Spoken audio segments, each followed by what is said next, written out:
ఎలా అనిపించాయి మరి? నామినేషన్ చాలా హీట్ ఎక్కిచ్చేసింది, మామూలుగా లేదు. ఒక విషయం చెప్పాలి, సోనియా మళ్ళీ మొదటికి వచ్చింది. సోనియా నువ్వు చెప్తున్నా పెట్టుకో, నువ్వు మాట్లాడే తీరు మళ్ళీ వంకరగా ఉంటుంది. ఆ వంకరతనం అనేది నీకు బెండ్ తీసేస్తాడు. నబీల్తో పెట్టుకున్నావు నువ్వు, నీ బెండ్ కాస్త తీస్తాడు. జాగ్రత్తగా ఉండు. నువ్వు ఏమనుకున్నావు? ఇప్పుడు లైన్ లాంటి మనిషి మీద నువ్వు గుంట నక్కేసాలు వేసుకుంటా మీదకి వెళ్తున్నావు. లైన్ దెబ్బ ఎలా పడుతుందో తెలుసా? ఒక పంజ కొట్టిందంటే దెబ్బకి అలా పడుకొని ఉంటావు నువ్వు. నీకు అసలు తెలియట్లా నబీల్ గురించి. ఇప్పటి వరకు ప్రతి ఓడు కూడా బిగ్ బాస్ లో పులిహార కలిపినాడే, ఒక్క నబీల్ తప్పితే ఎవరిని కూడా దగ్గరికి కూడా రానివ్వాల, ఛాయలకు కూడా రానివ్వాల నిన్ను. నీకు ఎవరన్నా చెయ్యాలంటే స్ట్రాంగ్ రీజన్స్ కావాలి. స్ట్రాంగ్ రీజన్స్ ఏమున్నాయి? నువ్వు ఏమంటావు? బయాసిడ్ సంచాలక్క. నువ్వు బయాసిడ్ బిగ్ బాస్ అన్నవాడే బయటకు పోయాడు, నువ్వు బయాసిడ్ సంచాలక్క అంటున్నావు. నీ పని కూడా ఉంటది బిగ్ బాస్ లో, అర్థమవుతుందా? నువ్వు చాలా కంట్రోల్ గా మాట్లాడాలి. పృథ్వీ ఎన్నిసార్లు గట్టి పెట్టినా నువ్వు మారట్లేదు. సోనియా నిఖిల్ మీద బాగా మనసు పడిపోయింది. వీడి మట్టిగా వాళ్ళ తరపున ఉంటే మట్టికి నబీల్ గ్యాంగ్ ఉంది, నబీల్ ఆర్మీ ఉంది బయట. నిన్ను గట్టిగా చేసుకుంటారు అబ్బాయి. నిఖిల్ నీ బజ్ మొత్తం దిగిపోతది, నీది కూడా అలా పడిపోతుందని నేను ఈ సందర్భంగా చెప్తున్నాను. బిగ్ బాస్ కావాలని నబీల్ దాని పేరేంది నిఖిల్ ని సేవ్ చేసిన ప్రతిసారి చీప్ చేసి అంటున్నారు కదా. ఒక ట్రోల్ అయితే ఉంది. అంటే బిగ్ బాస్ కి ఆయనకి ఏమైనా కనెక్టివిటీ ఉందా? ప్రతిసారి ఆయన చీప్ చేయడం ఏంది?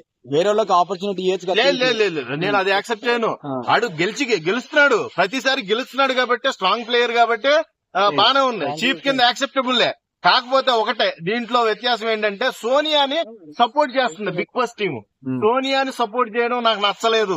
రాత్రి నామినేషన్ చూస్తే సోనియాని కోపం వచ్చింది, నిజంగా సీరియస్ గా చాలా కోపం వచ్చింది నాకు. టీవీ అయిపోయింది, టీవీ పగిలిపోతే మళ్ళీ తెచ్చుకోవాలి, డబ్బులు కూడా లేవు.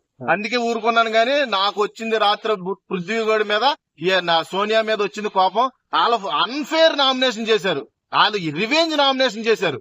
వాళ్ళు కరెక్ట్ పాయింట్లతో మాట్లాడారు. ఎవరో నబీలు ఆదిత్యము కరెక్ట్ గా ట్రిగ్గర్ చేశారు. మీకు సమాధానం లేదు. ఏంటి నువ్వు సోనియా వెనకాల వెళ్ళి సోనియా ఏం మాట్లాడితే అది నామినేషన్ చేస్తావు నువ్వు పృథ్వీ? నీకు అసలు సొంత ఒపీనియనే లేదు. నువ్వు ఫస్ట్ ఈ వీక్ నామినేషన్స్ లో ఎలిమినేట్ చేసి పడతారు, ఖచ్చితంగా ఎలిమినేట్ అయిపోతావు. నువ్వు మీ సోంపాపుడు సోనియా మీ ఇద్దరు గ్రూప్ గేమ్ ఆడుతున్నారో. ఆ నిఖిల్ కూడా కళ్ళల్లో కూడా చూశాను నిన్న, వీళ్ళిద్దరు గురించి మాట్లాడుతున్నప్పుడు వాళ్ళ సైడ్ ఏదో ఆర్గ్యుమెంట్ అయితే రేస్ చేస్తున్నాడు. నిఖిల్ నీకు చెప్తున్నా, చాలా స్వీట్ వార్నింగ్ ఇది. నిఖిల్ నువ్వు సైడ్ అయిపో, వాళ్ళిద్దరి దగ్గర నుంచి సైడ్ అయిపోతేనే నీకు లైఫ్ ఉంటది. వాళ్ళిద్దరితో ఉన్నావంటే 5వ వీక్ 6వ వీక్ నామినేషన్ లో పడేస్తారు, నిన్ను బయటికి గెంటేస్తారు కూడా. అభయ్ వెళ్ళిపోతాడు మనం ఊహించావా? వాళ్ళే రెచ్చగొట్టారు అభయ్ని కూడా. అలాగా నువ్వు కూడా వెళ్ళిపోతావు నిఖిల్. నువ్వు స్ట్రాంగ్ ప్లేయర్ అనుకున్నా అప్పుడు దాకా. ఇప్పుడు సోనియా ప్లస్ యష్మి ఒకటే క్లాన్ లో ఉన్నారు కదా. ఇప్పుడు మధ్యలో నిఖిల్ నలిగిపోతాడంటారా ఈ వారం? ఖచ్చితంగా నలిగిపోతాడు. అటు చూస్తే ఏదో ఇంట్లో ఇల్లాలు వంటింట్లో ప్రియురాల్లాగా ఉంది. ఇప్పుడు పని సతమతం అయిపోతాడు. ఎవరికి సోనియాది చాలా ఫేక్ గేమ్. సోనియా అని అసలు హౌస్ లో ఉండడానికి అర్హతే లేదు. సోనియాని అర్జెంట్ గా పంపించండి బిగ్ బాస్, లేకపోతే నేను చాలా బిగ్ బాస్ అటాచ్మెంట్ ఉందా మరి? సోనియా నీ యొక్క మాట అంటలేదు. లేదు అటాచ్మెంట్. ఈసారి మటుకు నామినేషన్స్ లో ఏ అటాచ్మెంట్ ఏ ఫేవర్ చేసినా సోనియాకి, నేను పృథ్వీగఢ్ గాని సోంబాబుడు సోనియా గాని వీళ్ళిద్దరిలో ఒకళ్ళు అయిపోతారో. ఖచ్చితంగా ఒకళ్ళని అయితే బయటకు తోలేస్తున్నారు ఆల్రెడీ. లేదు బాసు, ఎలిమినేట్ అయిపోతుంది. సోనియాకి అంత బజ్ లేదు, సోనియాకి మాట్లాడతాం రాదు. లాయర్ అనుకుంటుంది కానీ లాజికల్ మాట్లాడతాం రావట్లేదు. అర్థమైందా? Waste content. ఇప్పుడు కంటెస్టెంట్ ఎవరైనా ఉన్నారంటే బిగ్ బాస్ సోనియానే. నీకు వేస్ట్. నెగిటివ్ షేడ్ లో ఉన్న యష్మి కూడా నెంబర్ 1 పర్ఫార్మెన్స్ ఇస్తుంది. ఒక అన్ఫేర్ అనిపించింది మణికంఠ గౌడ్ విషయంలోనే, అది రివెంజ్ నామినేషన్ చేసింది, అది కరెక్ట్ కాదు. నాగార్జున ముందు బిగ్ బాస్ ముందు బ్లేమ్ చేసింది, కావాలని బ్లేమ్ చేసిందండి.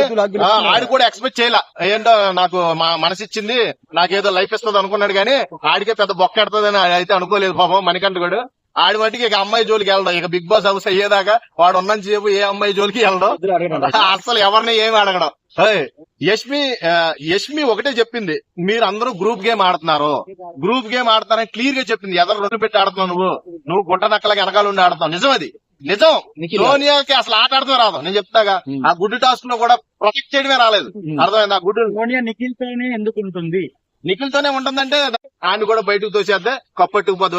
ఎంతో మీరు సాహసం చేస్తున్నారు బాబు, అక్కడ పక్కన పెట్టుకొని మీరు చాలా అంటే చాలా మంచిది అనుకుంటున్నారు. ఆ పాయిజన్ మీకు అన్నంలో కలిపి పెట్టేస్తుంది, మొత్తం అది కప్పించుకొని వెళ్ళిపోతుంది. కాబట్టి ఈ వీక్ లోనే బయటకు తోసేస్తే చాలా మంచిదని నేను చాలా రిక్వెస్ట్ చేసి బిగ్ బాస్ ని అడుగుతున్నా. ఈ వీక్ లో సోనియా ఉన్నట్టయితే ఆటను కంపు చేస్తుంది. ఈ కంపు చేసే వ్యక్తులు మనకు ఉండకూడదు హౌస్ లో. యష్మిని హైలైట్ చేయను కాలితే. యష్మి బాగా ఆడుతుంది ఆట ఆడుతుంది, శివంగిలాగా మాట్లాడుతుంది. 2 గంటలు నామినేషన్ చేసింది సోనియాని. 2 గంటలంటే మామూలు విషయం కాదు తెలుసా. 2 గంటలు వాదించింది. అలా సరైన మొగుళ్ళు దొరికారు. ఇప్పుడు సోనియాకి సరైన నబీల్ గడే. నబీలు సరిగ్గా పట్టుకున్నాడంటే ఇంకేం మాట్లాడు అంటది. మామూలుగా లేదు ఇంకా.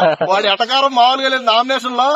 ఎందుకంటే వాడికి ట్రిగ్గర్ చేస్తారు అక్కడ ముగ్గురు గ్రూప్ కింద అయ్యి గ్రూప్ కింద క్వశ్చన్ చేస్తున్నారు. వాడికి ఏం చేయాలి, డిఫెండ్ చేసుకోవాలి. మరి నువ్వు అన్ఫిట్ సంచాలక్ అంటుందే, నువ్వు బయాస్ సంచాలక్ అంటుందే, నువ్వు ఫెయిల్యూర్ సంచాలక్ అంటుందే మాట్లాడేస్తుంది.